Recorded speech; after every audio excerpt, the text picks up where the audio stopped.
Fala galera, tudo bem? Eu sou a Deia, trazendo mais um conteúdo para você usar no seu dia a dia, porque esse é problema seu, é problema nosso. Hoje eu quero comentar uma publicação da Harvard Business Review do Daniel Markovits, que fala que a produtividade tem a ver com o sistema e não com o seu pessoal.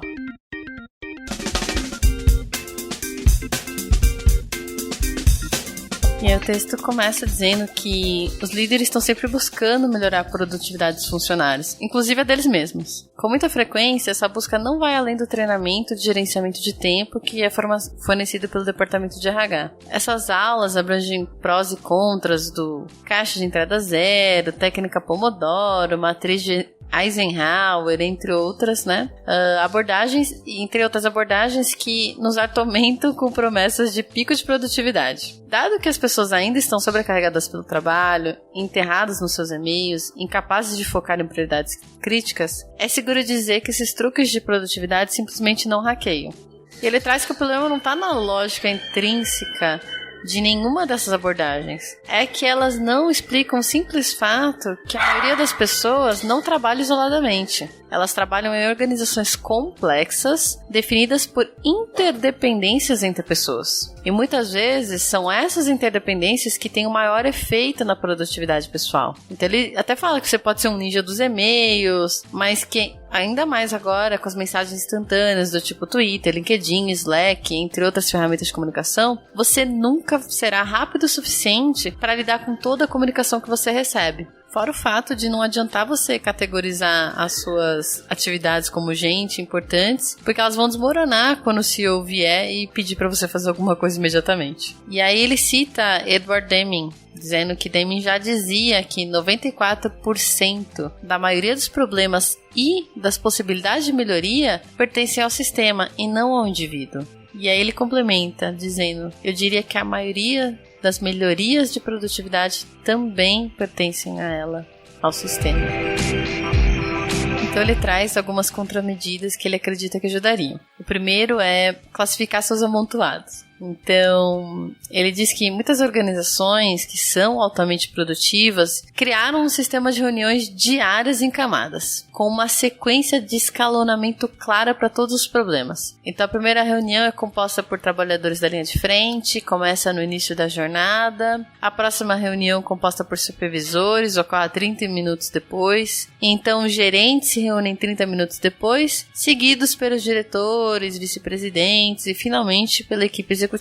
Os problemas são tratados no nível mais baixo possível e, se uma decisão não puder ser tomada, o problema será escalado para o próximo nível. Esse sistema melhora a ligação entre a diretoria e a linha de frente, acelera a tomada de decisões e, talvez o mais importante, melhora a produtividade ao reduzir o número de e-mails dispersos sobre uma variedade de problemas. Eu nunca experimentei isso daí, de no mesmo dia ter sistematizado 30 minutos e aí, por conseguinte, em sequência, os líderes irem se reunindo e passando os problemas para cima de uma maneira estruturada. Eu imagino que deve ser bom. Ao mesmo tempo, me preocupa a quantidade de reuniões. Fazer isso, todo dia. Mas pelo menos eu tô entendendo que são pessoas diferentes, né? Talvez só um representante passe para a camada de cima, ou seja feito isso via sistema. Não tá falando aqui qual é a estrutura que é usada. Mas mais importante é que tem alguma estrutura para que você passe para cima um problema que você não conseguiu resolver. E aí, de repente, essa pessoa que está acima tem uma visão um pouco mais sistêmica, um pouco mais holística para conseguir resolver. Se não tiver, passa por nível acima. Parece interessante. Me dá um certo medinho? Me dá, pela quantidade de reuniões.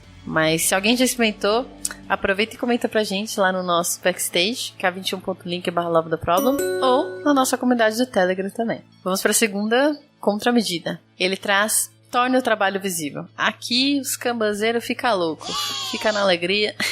Ele traz que a maior parte do trabalho em um ambiente de escritório é invisível. Está enterrada nos computadores das pessoas ou até em suas cabeças. E aí, como resultado, é difícil saber no que as pessoas estão trabalhando ou se estão sobrecarregadas e incapazes de realizar mais tarefas. E aí ele sugere quadros de tarefas físicos ou virtuais, como Trello, Asana, entre outros, em que cada tarefa é representada por um cartão específico e quem está lidando com ela, além de conseguir ver o seu status. Isso permite uma distribuição mais equitativa do trabalho. Também elimina os inúmeros e-mails de verificação de status e a necessidade de abordar esse tópico nas reuniões. O investigador principal de um laboratório de pesquisa médica com o qual trabalhei, ele vai dizendo, né? Institui exatamente esse sistema e descobriu que o trabalho era feito mais rápido e com menos esforço. Aqui os agilistas pira, né? Tenho experimentado não só o Kanban, né? Com os post-its para deixar o trabalho visível, mas às vezes gráficos, alguns relatórios, dashboards no próprio Gira ou em qualquer outras ferramentas que acho que também funcionam.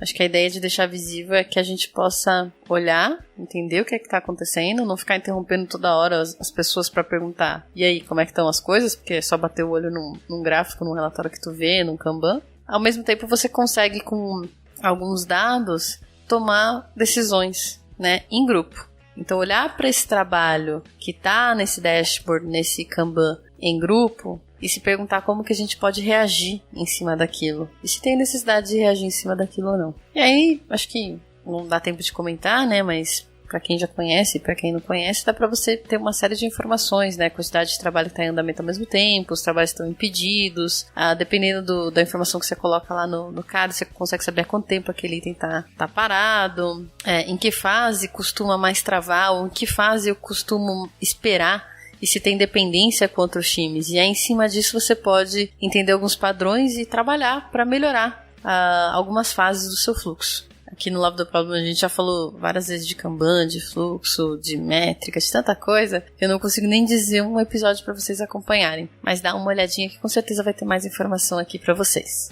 A outra indicação que ele dá diz assim: defina o sinal do morcego. And here we go. Que aí ele traz, né, que os fãs do Batman vão lembrar que a polícia convocava o Batman com aquela projeção do morcego no céu, né? E que aquilo era um meio, né? Era a mensagem, uma maneira de dizer que algo urgente estava acontecendo. Então ele traz que, infelizmente, a maioria das organizações não tem uma forma semelhante de indicar que um problema é uma verdadeira emergência. Então, sem você ter um acordo sobre em qual canal de comunicação você vai usar, os trabalhadores são obrigados a verificar todas as plataformas de mensagens digitais para garantir que nada passe despercebido. E que isso acaba sendo muito tóxico para a produtividade. As empresas podem facilitar o trabalho das pessoas se especificarem canais para questões urgentes e não urgentes. E aí ele traz o case de uma empresa aqui. Ele traz o fabricante de dispositivos médicos com quem ele trabalhou, mas não traz o nome da empresa. Criou certos acordos para dizer quais os canais de comunicação eles iam usar para que os colaboradores soubessem, né, quando algo fosse urgente. E aí tem até um gráfico que fala urgência versus complexidade. Então, se a complexidade é baixa e a urgência é baixa, 1,5. Se a complexidade for alta e a urgência for baixa, então ele recomenda fazer uma ligação ou falar face a face, conversas face a face. Agora, se a complexidade for baixa, mas a urgência for alta, aí ele recomenda só mandar uma mensagem, que aí as pessoas ficam mais ligadas nas mensagens, né? Porém, se a complexidade for alta e a urgência também for alta, então você novamente usar o telefone, ligar ou fazer uma conversa face a face. Que é para isso que deveriam servir as reuniões, né? Pra gente tomar decisões que são mais complexas e não fazer reunião só pra ficar alinhando o status das coisas. A próxima dica é: alinha a responsabilidade com a autoridade. Então ele traz que muitas vezes os trabalhadores são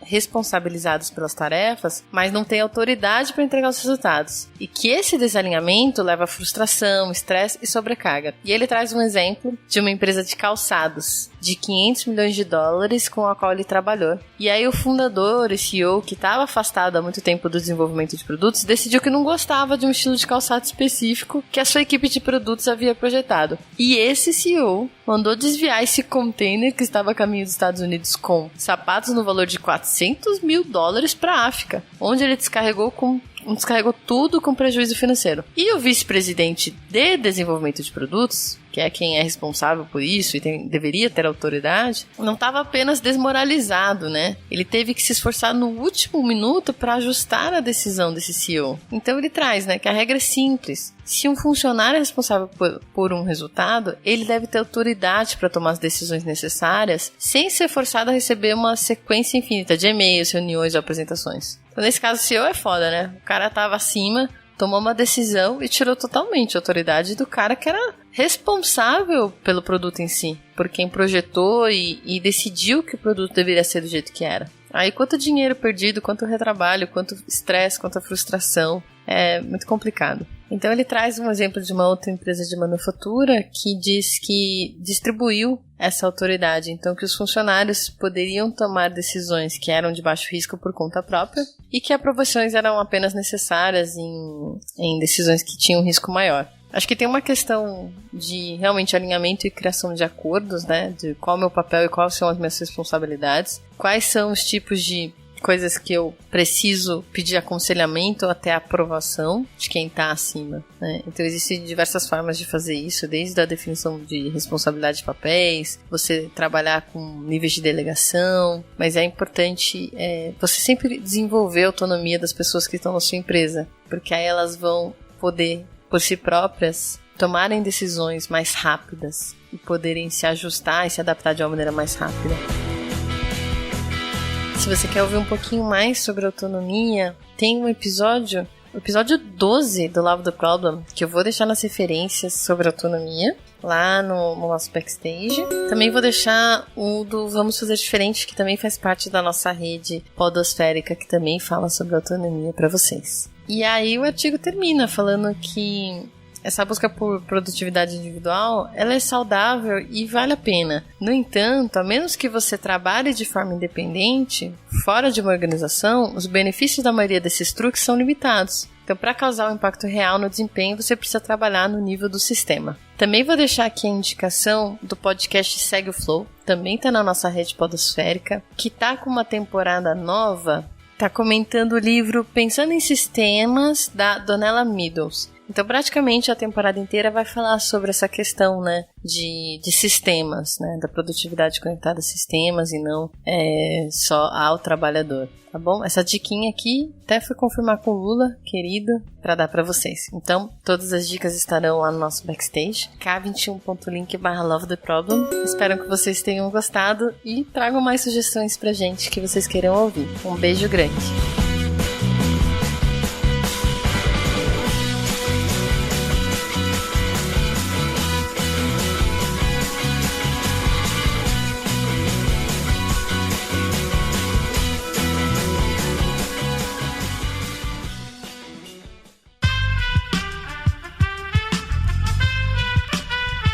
Esse podcast foi editado por Aerolitos Edição Inteligente.